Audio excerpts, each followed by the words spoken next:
Sentai Daishikaku Season 2. Pertarungan melawan keadilan palsu semakin memanas. Sang penyusup di balik pasukan Dragon Keepers mulai mengacaukan sistem dari dalam.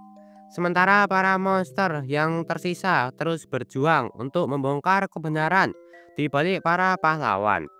Di tengah konflik, pengkhianatan, dan pertempuran sengit, batas antar pahlawan dan penjahat semakin kabur. Perang untuk mengubah dunia pun berlanjut. Haite Kudasai Takamine-san. Takane Takamine adalah dewi di sekolah menengahnya. Dengan nilai yang sempurna, kemampuan atletik yang luar biasa, dan kecantikan yang tak tertandingi. Presiden OSIS ini adalah idola semua orang, termasuk Oushi Shirota, seorang siswa dengan nilai di bawah rata-rata yang tidak memiliki teman atau prospek sosial apapun. Tapi dia akan segera mengetahui rahasia di balik kesuksesan Takamine yang luar biasa. Pakaian dalamnya. Saat dia melepaskan pakaiannya, dia bisa membatalkan setiap tindakannya di masa lalu. Dan sekarang karena Koushi tahu, Takamine tidak akan membiarkannya begitu saja. Danjo no Yujo wa Shiretsu Suru Iya Shinai. Seorang anak laki-laki dan perempuan mengikrarkan persahabatan seumur hidup saat mereka di SMP di sebuah kota kecil.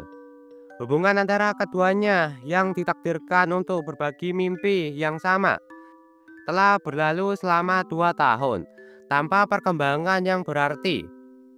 Himari Inuzuka, seorang gadis ceria yang belum merasakan cinta pertama, dan Yu Natsume, seorang anak laki-laki penyuka tanaman yang senang dengan bunga, masih menjalani hari-hari mereka dengan damai sebagai sahabat di klub berkebun pada tahun kedua SMA. Kalau Yu tidak bisa menikah, aku harus bertanggung jawab. Aku jadi kesulitan sekarang karena setelah Himari bilang begitu, kakakmu mulai memanggilku adik ipar. Namun ketika Yu bertemu kembali dengan cinta pertamanya, roda hubungan mereka tiba-tiba menjadi tidak selaras. Akankah Himari bisa melepaskan diri dari status sahabat ideal setelah menemukan cinta? Kurotsuji Midori no Majohen. Atas perintah Ratu, Sebastian dan Ciel berangkat ke Jerman untuk menyelidiki kematian misterius yang terjadi di sana. Saat keduanya menyelidiki kebenaran di balik hutan manusia serigala, tempat di mana siapapun yang menginjakan kaki akan terkena kutukan mematikan. Kutukan mengerikan pun menimpa mereka. Katainaka no Osan Kensei ni Naru. Berli Gardinan yang menyebut dirinya sebagai kakek tua yang sederhana adalah seorang instruktur pedang di dojo miliknya di sebuah desa terpencil dan terpencil. Di masa mudanya ia pernah bermimpi meraih kejayaannya sebagai ahli pedang. Namun masa-masa itu telah lama berlalu. Tiba-tiba ia mendapat kunjungan dari salah satu mantan murid terkenalnya yang membawa kabar mengejutkan. Ia telah ditunjuk sebagai instruktur khusus untuk para kesatria Ordo Liberion. Dengan hidupnya yang kini berubah total, Berli berangkat ke ibu kota dan bertemu kembali dengan beberapa mantan muridnya, para kesatria elit, seorang penyihir jenius, bahkan seorang petualang yang telah mencapai peringkat tertinggi dalam guild. Tapi mengapa mereka semuanya masih menginginkan bimbingannya? Menurut Berli, mereka jelas tidak membutuhkannya lagi. Mampukah Berli menjalani peran barunya dengan baik? Dan akankah ia pernah mendapatkan sedikit kedamaian dari para muridnya yang begitu mengaguminya?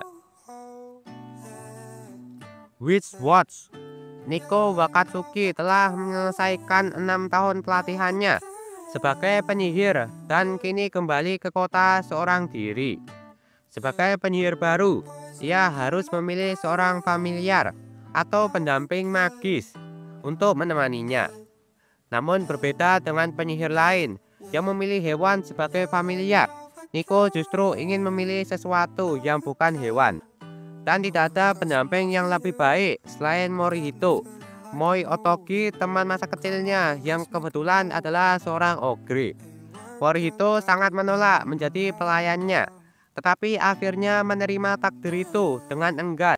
Setelah mengetahui bahwa sebuah kutukan akan mengubahnya menjadi makhluk aneh setengah sapi dan setengah harimau jika ia menolak perintah penyihir. Karena ayah Morihito pergi dalam perjalanan bisnis dan ibu Niko tetap tinggal di tanah suci para penyihir, keduanya akhirnya tinggal serumah. Meski Niko sangat senang bisa tinggal bersama orang yang ia sukai, Morihito justru merasa bahwa keajaiban Niko yang ceroboh hanya membawa lebih banyak masalah daripada manfaat. Dengan ramalan bencana yang akan menimpa Niko dalam waktu setahun, Morihito harus melakukan segala cara untuk melindunginya sebagai pengawal sekaligus menjalankan tugasnya sebagai familiar. Tubian Kinshon X. Ini adalah dunia di mana pahlawan tercipta dari kepercayaan manusia, dan pahlawan yang menerima kepercayaan terbesar dikenal sebagai X. Di dunia ini tingkat kepercayaan orang dapat dihitung melalui data, dan nilai tersebut akan terlihat di pergelangan tangan setiap orang. Selama seseorang mendapatkan cukup poin kepercayaan, orang biasa pun bisa memiliki kekuatan super dan menjadi pahlawan yang menyelamatkan dunia. Namun nilai kepercayaan yang terus berubah membuat jalan seorang pahlawan penuh dengan ketidakpastian.